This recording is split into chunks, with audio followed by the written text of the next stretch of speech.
Our top story tonight at 7, Sierra snow still causing a major impact for people trying to get home after the holiday weekend. Major highways to and from the Sierra are still closed tonight.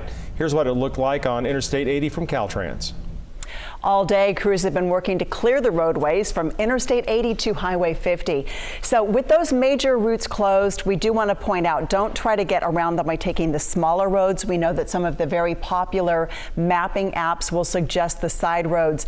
They don't take into account dangerous conditions. We've already seen some rescues. Yeah, people just get stuck as a result. Well, plow crews haven't been able to clean out the roads enough to give drivers a safe way to travel through the Sierra. The closures, as you can see here, extend from Interstate 80 to Highway 50. We're talking Highway 4, Highway 108, Highway 88, also Highway 49 and Highway 70. So you can see the situation there. Right now, there is no way to and from the Sierra. Along with all the work to clear the snow, here's another problem. The CHP sent us this video. Officers have seen hundreds of trees down along I-80. The snow has closed Highway 50 as well, also impacting the power. KCRA 3's Jason Marks joins us live now from Placerville with an update. Yeah, you know, Edie, if you were with us just a half an hour ago, we were on Main Street here in Placerville and it was completely dark. But take a look at what just happened literally in the last 2 minutes. No lie, 2 minutes ago, those lights started to come on. So that's good news. That means crews are out there. They're able to start working. But I can tell you here that as you go further east on 50, it does get worse. If putting on tire change is an art, get them untangled before you try. Then Sacramento's Todd Thompson could call himself Van Gogh. They've been a dream to put on, really. He had no choice driving up Highway 50 but to stop and go through the process. He believes the most important thing is the tension. It was looking good. Still looking good. Which only helps ease the tension on the roadways. But I don't even know if the highway's open, so this might be all for naught. All for naught it was. Thompson was trying to get to Echo Summit, but he couldn't get any further than Pollock Pines. Real hard snowstorm, one after another. Accumulations get high. Ends up to be a lot of work.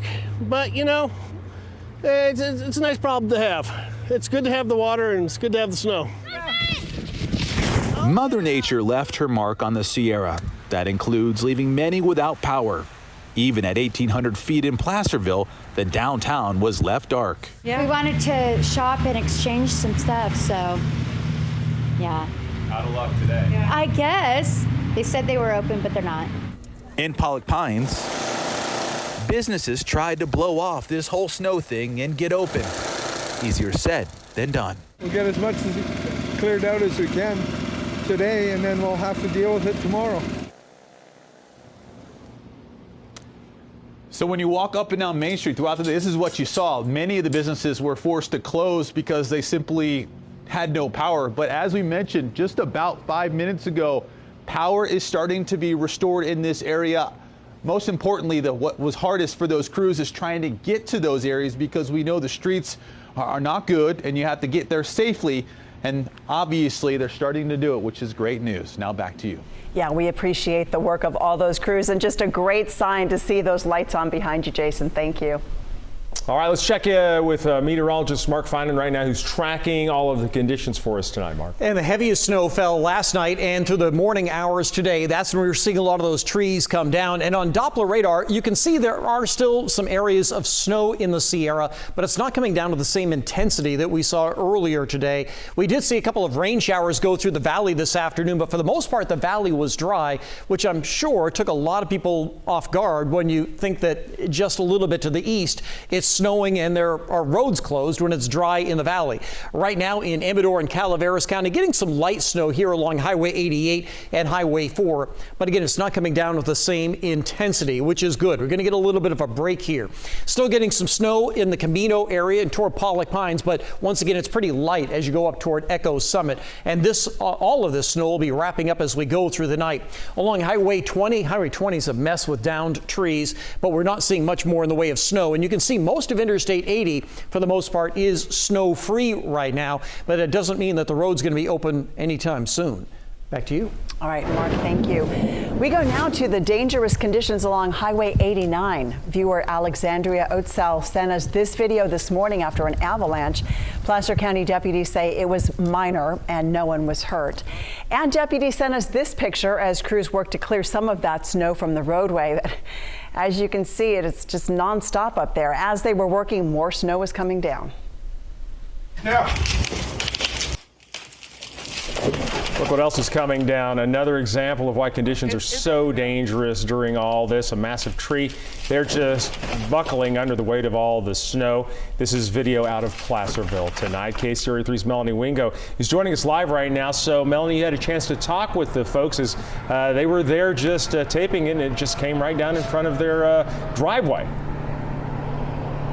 You bet. Just inches away. Well, it was a couple feet away that actually Michael and Betty Posh were standing with their dogs when that giant tree came crashing down onto some utility lines first and then into the bed of their pickup truck, on the front windshield as well. Just giving us a very good example of how what storms leave behind can be very dangerous. Oh, there, back. The exact moment a tree falls on a truck caught on video at a Placerville home. I was actually going to move my truck because we heard branches falling all around us. Michael Posh thinking twice about moving his truck after he saw the tree in his front yard starting to move. As I was walking towards the truck, I actually saw the tree moving, so we stepped back and she called the dog back, and actually she caught the video of the tree falling on my truck. The tree no longer able to stand after the storm. There was the snow load and the water content of the snow that caused the tree to fall. Michael's wife, Betty, happened to have her phone out at just the right time. Because she was taking video of the dogs playing in the snow. Those dogs are safe and no one got hurt when the tree fell. But yeah, I could have been in there because it takes a few minutes to warm that thing up to move.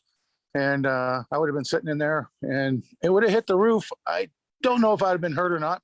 Just some serious damage to Michael's truck, but they know this situation could have been a lot worse. You know, the monetary stuff is okay. As long as people don't get hurt, we're in good shape. And not too far east from where we are tonight at Applegate, the road is closed. As we've been reporting, Interstate 80 is shut down. People are being diverted off at Applegate all the way to Nevada state line. Interstate 80 is closed because of the very thing you saw in that video. Compromised trees and power lines as well, all along the interstate, have fallen onto the highway, and also crews are looking for ones that may be in danger of falling onto the highway. They have to get all of those hazards off before they can reopen the interstate once again for traffic to go on up to the Sierra. Reporting live in Auburn, Melanie Wingo, KCRA 3 News. Yeah, we just need to give them some patience and some time to make sure they can do their job correctly. Thanks, Melanie. This storm has also been a problem in Grass Valley, where a lot of people are without electricity. KCRA 3's Maricela de la Cruz is live there with the latest. What are you seeing? Edie, yeah, well, we are on Dorsey Drive just off of Highway 49, and I just want to show you we are in complete darkness. That's with the exception of a couple of vehicles and a couple of drivers in the area. In the last hour, though, we have seen two of the units in that apartment complex right across the street where we're at do seem to have light. We don't know if they have some lamps or if those are generators that residents may have gotten in case of an emergency like this. Residents in Placer, El Dorado, Nevada, and Sierra counties all affected by the power outages as heavy snow downed trees and power lines hit the Sierra. But as PG&E manages to restore power to tens of thousands of affected customers, they say it's hard to tell when power will be back. Right now, the challenge that we're really experiencing is access issues. We have road closures, we have trees down, we have wires down, and we're having trouble getting access to the areas where we need to make assessments and make repairs. Many locals helping out each other in this weather. So no power, no phone service, no internet, snow shoveling day. While crews took on the debris cleaning, some drivers stopped to help out others stranded on the snowy road. Alex Barnes has been without electricity since 4 a.m. today, and as his family gets ready for bed tonight, they're hoping their limited supplies are enough. I mean, I don't have a wood stove or anything like that. Mine's off of electric, so right now my house is kind of cold. I got some candles lit, but other than that, not really much. As for tomorrow's plans, he says the power outage could potentially affect his job. Power doesn't come back on soon, though. I'm not sure if my work's even going to be open or not. Yeah. I spoke to PG&E a couple of moments ago. They told me that that number from the 69,000 residents in the 4 counties affected went down to 66,000. We don't know, however, in which areas the power was already restored.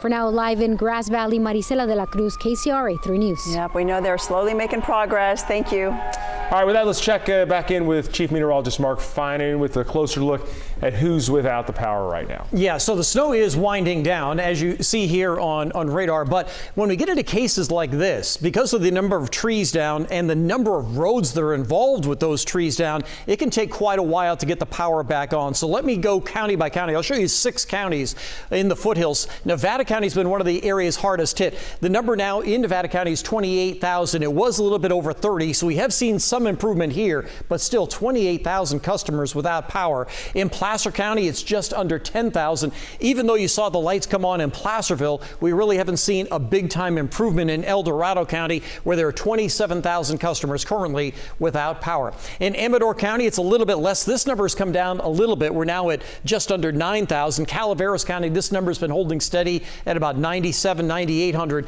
We have seen the number come down in Tuolumne County, but still there are 5,700 customers without power. And all of these locations are going to see lows tonight in the 20s, and it may be days before everybody has their power restored. Back to you.